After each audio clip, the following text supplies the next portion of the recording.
नमस्कार दोस्तों, बड़ी खबर आ रही है हरियाणा के सिरसा से।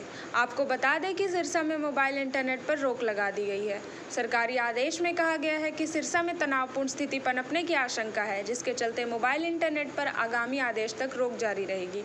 लेकिन आपको यहाँ स्पष्ट कर दें कि यह रोक डेरा जगमालवाली में जारी विवाद को बढ़ता देख लगाई गई है। जी हाँ, आपको बता दें कि 31 तारीख को डेरा जगमालवाली में गद्दीशील संत वकील साहब अपनी सांसारिक यात्रा को पूर्ण कर चोला छोड़ चुके हैं और अब 8 तारीख को उनकी रस्म पगड़ी है और कल ही गद्दी का उत्तराधिकारी भी घोषित होने की पूरी आशंका है। लेकिन वकील साहब छोड़ने के बाद ही गद्दी को लेकर डेरा जगमालवाली की गद्दी के लिए अनेक दावेदार ने अपनी दावेदारी पेश करनी शुरू कर दी। वह उनको मिट्टी देने से पहले ही जगमालवाली डेरे में गद्दी को लेकर गोली चल गई। जी हाँ, इसके बाद पुलिस ने पूरे डेरे को अपनी पैनी निगरानी में ले लिया।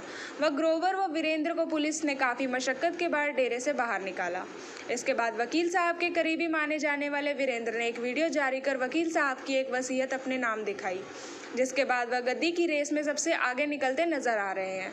लेकिन आपको यहाँ बता दें कि कल उनकी रस्म पगड़ी में हरियाणा के मुख्यमंत्री नायाब सिंह सैनी की भी शामिल होने की पूरी आशंका जताई जा रही है।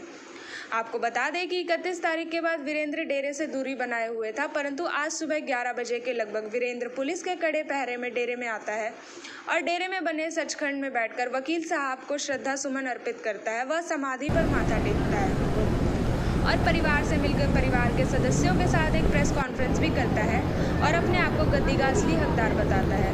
वह कहता है कि प्रशासन जब तक जांच पूरी नहीं कर लेता, मैं ना तो गद्दी पर बैठूंगा व ना ही सत्संग करूंगा।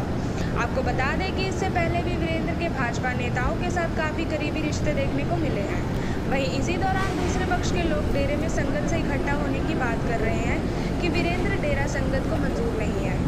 इन सब के चलते पुलिस प्रशासन मुस्तैदी में दिखाई दे रहा है व आसपास के जिलों से अन्य टुकड़ियां मंगवाई गई हैं।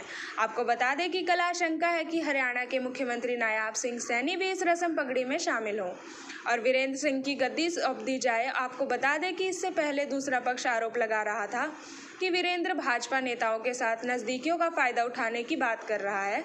वह आरोप लगा रहा है कि इन सबका साथ लेकर और प्रशासन का सहयोग लेकर शायद गद्दी पर बैठ जाए। लेकिन अगर राजनीतिक इसके मायने देखें तो हरियाणा 1.5 महीने के अंदर चुनाव में जा रहा है और इस डेरा का सिरसा के 5 विधानसभा में काफ़ी ज़्यादा वर्चस्व देखने को मिलता है।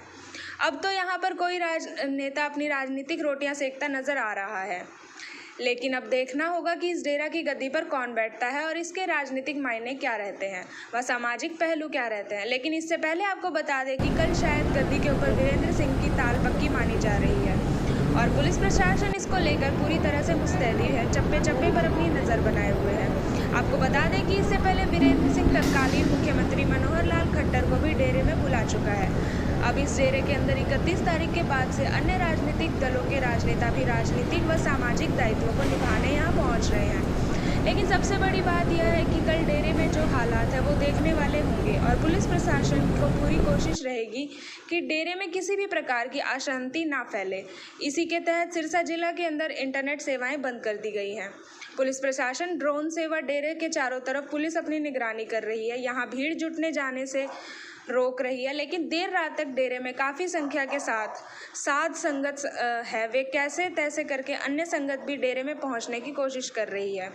डेरे के अंदर फिलहाल लाखों की संख्या में श्रद्धालु बैठे हुए हैं, कुछ वीरेंद्र सिंह के पक्ष में तो कुछ दूसरे पक्ष के। वकील साहब का जो परिवार इस मामले को लेकर कुछ भी बोलने को तैयार नहीं। लेकिन आपको बता दें, कल बरसी के बाद अगर डेरे की गद्दी पर कोई बैठता है तो पूरी आशंका है कि यहाँ कुछ भी हो सकता है। लेकिन पुलिस प्रशासन चप्पे पर अपनी पैनी नज़र गड़ाए हुए है।